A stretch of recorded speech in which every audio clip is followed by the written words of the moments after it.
My friends, today I'm going to show you how to make maps in Fantasy Grounds Unity. So, if you're a lazy bum like me, you probably find really fancy schmancy looking maps off the interwebs, and just want to use those rather than going through and making maps yourself piece by piece, although I'm going to show you how to do that in this video as well. So here's a map that we found online. We want that in our game. How do we do that?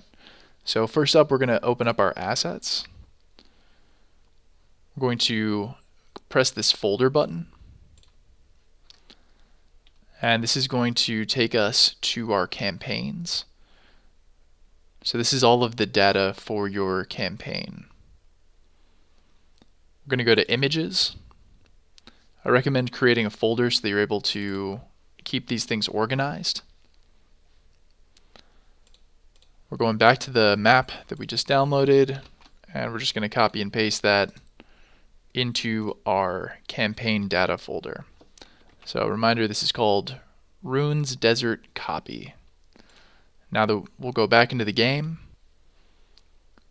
we'll refresh the assets now that we've changed it. Again, we're looking for Ruins Desert Copy. Here we have it. Now we're going to open up the Items tab.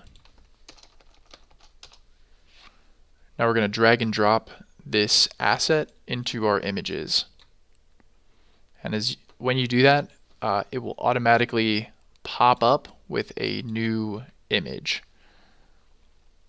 So now when you go to your images to retrieve it in the future, you just search it by name. You can also drag and drop this link onto a story tab so that you can access it at any time. So here we have it. First, we're going to make sure that it is unlocked so that we're able to edit it. Throw it onto the background. Quick review of the map tools. So you hold down on the mouse scroll button and move your mouse to pan around. And then you scroll down to zoom out and scroll up to zoom in. So first off, we need a grid. We're going to set the grid with the mouse. We're going to click our starting point, drag it out. This can be a little bit tricky, so you can fine-tune it by changing the number of pixels for the width.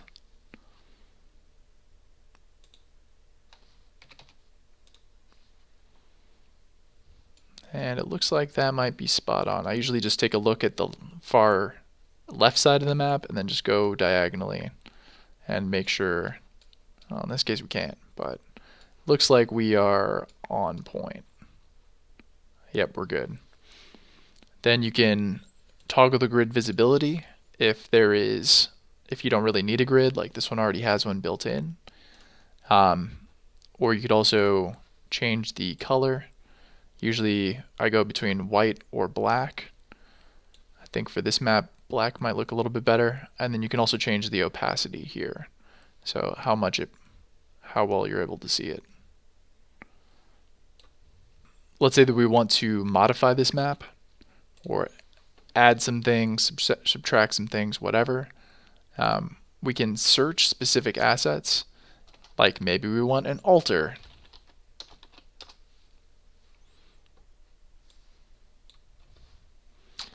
Then once it pops up, you can either rotate it with this offset thingy right here, or you can change the size. You can hold down on Shift to keep the proportions.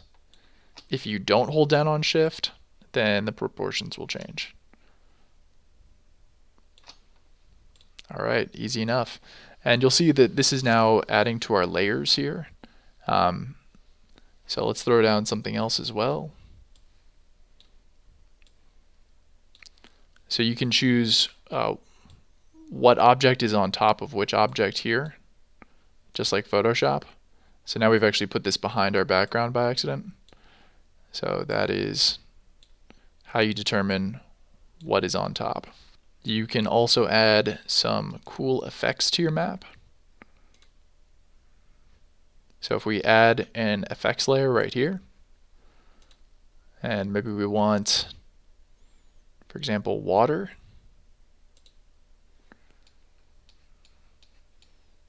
So if you want to remove any of these objects or effects, you just select them and hit the little delete selected layers button. Alright, so we're back in effects. Maybe we want mist. And not great. Also, you can adjust a lot of these to determine like what the speed is. Parchment is a pretty cool one, especially if you just have a black and white map. So if you just want to make a map from scratch, you could right click. So anywhere in your images and maps, you can just create an item. This brings up a new blank map. Go back to your assets, go to all, and actually this is a good chance to show you the art packs. So if you want to look for a specific art pack, these are the ones that come in free, that Fantasy Grounds gives us for free. So here I'm going to shock bolt. First off, we need a floor. Let's do dark gray. Oh, by the way, we also need a grid again. I'll set that really quickly. So these different tabs up here, there's the play tab, the layers tab. Play is to actually play the game.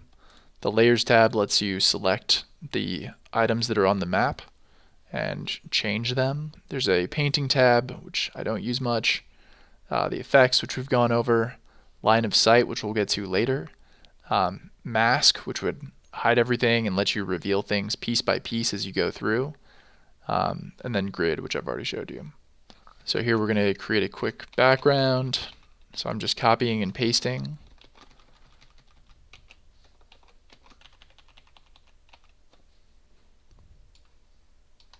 So now I've gone to the other asset pack, grabbing a wall, throwing that down, and it will snap to the grid. So another cool thing that you can do is actually paint with pictures. So for example, we're going to take this wall, drag it over to our paint. We're now painting this wall.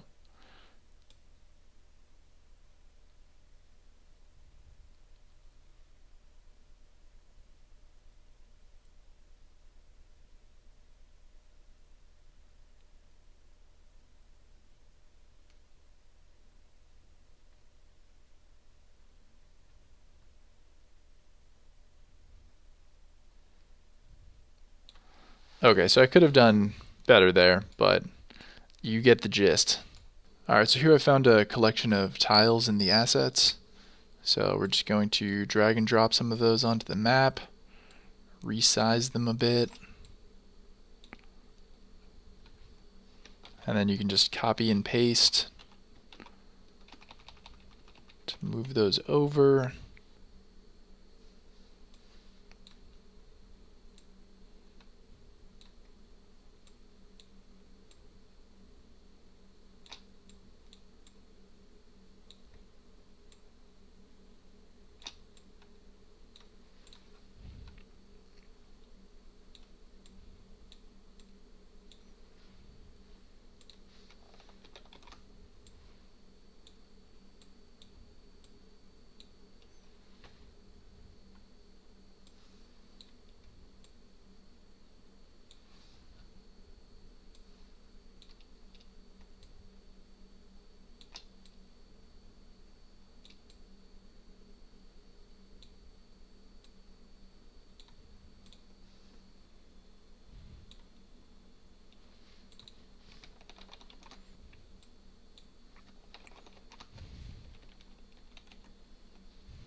So I'm sure you can make something much more impressive than this, but just to cobble this together really quickly.